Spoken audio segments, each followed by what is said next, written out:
We are come from SMJK Chongling Butterworth. We are Group A.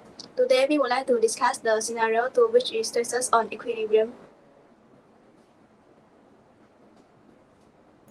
The first fact we found in the scenario 2 is aspirin is a drug chemical reaction relevant to pharmaceutical synthesis.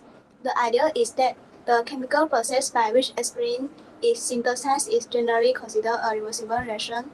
The synthesis of aspirin involves the reaction between salicylic acid and acetic anhydride in the presence of a catalyst, typically sulfuric acid. The balanced chemical equation has shown in the third point. The second fact of this Vita chart is the reaction of synthesis aspirin is reversible. The increase in reactant, if the concentration of salicylic acid or acetic anhydride is increased, the system will shift to the right to counteract the change. This means more aspirin and acetic will be produced until a new equilibrium is established.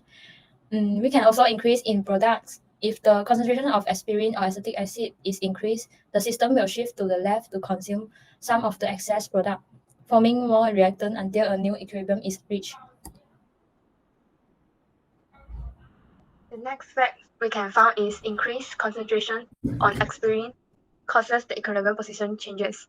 The Chatterley principle suggests that the system will shift to counteract the change. If the concentration of aspirin increases, the equilibrium may shift toward the reactants, while an increase in acetic acid or salicylic acid could lead to a shift toward the product. When the concentration of paracetamol increases, the equilibrium may shift towards the reactant, while an increase in other reactants or byproducts could lead to a shift towards the formation of more paracetamol. The fourth fact is impact of temperature variation on both exothermic and endothermic aspect of this reaction is crucial.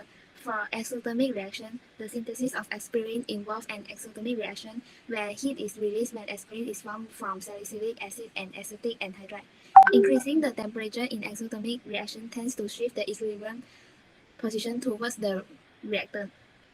And for endothermic reaction, while the overall synthesis of aspirin is exothermic, the reverse reaction is endothermic. It decreases the temperature favor to the forward direction, promoting the formation of aspirin from salicylic acid and acetic anhydride.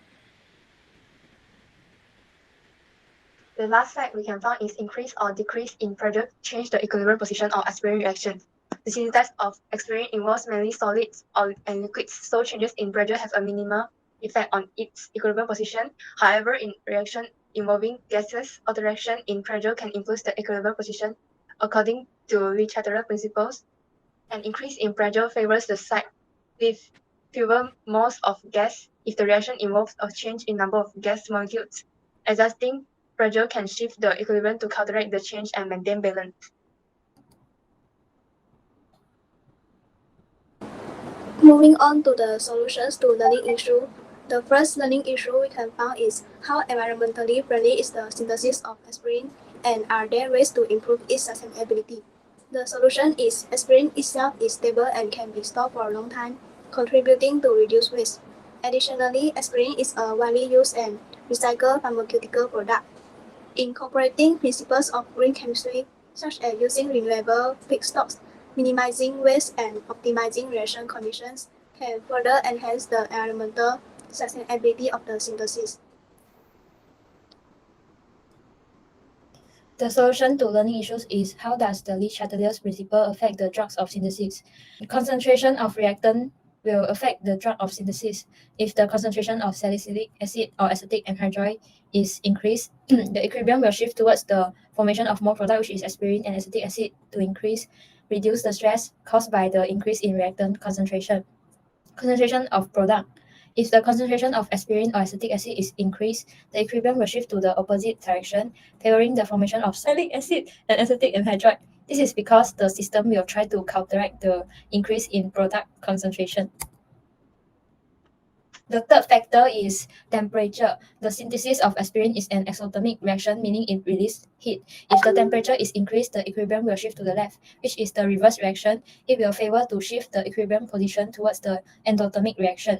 In this case, it will favor the formation of salicylic acid and acetic anhydride. Conversely, decreasing the temperature would favor the formation of aspirin and acetic acid.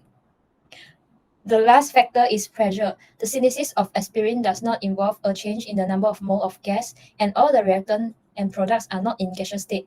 The physical state of salicylic acid and aspirin is solid, and acetic anhydride and acetic acid is liquid. Therefore, changes in pressure does not affect the equilibrium position. The next solution to learning issue is why increase in concentration of reactants and products causes the changes in equilibrium position. Increase in salicylic acid concentration, the system will shift towards the product aspirin. This shift helps counteract the increased concentration of salicylic acid by favoring the formation of aspirin. It restores a new equilibrium with a higher concentration of the product, which is aspirin. Increase in aspirin concentration, the system shifts towards the reactants salicylic acid and acetic anhydride. In response to an increase in aspirin concentration, the system adjusts by favoring the reverse reaction towards the reactants. This helps to utilize the excess product and restore a new equilibrium position. And the fourth learning issue is the impacts on yield and reaction rate caused by both exothermic and endothermic aspects. The solution for this learning issue is use catalysts to increase the rate of reaction without altering the equilibrium position. Catalysts facilitate the reaction by providing an alternative pathway, potentially improving the yield. The last solution we can find is what causes the changes of pressure in an aspirin reaction. Pressure changes have minimal impact because the reaction involves predominantly solids and liquids.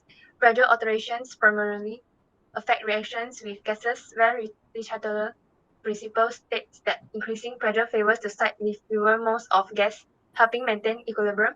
Since aspirin synthesized lacks significant gas in movement, pressure variation play a minor role in influencing the reaction.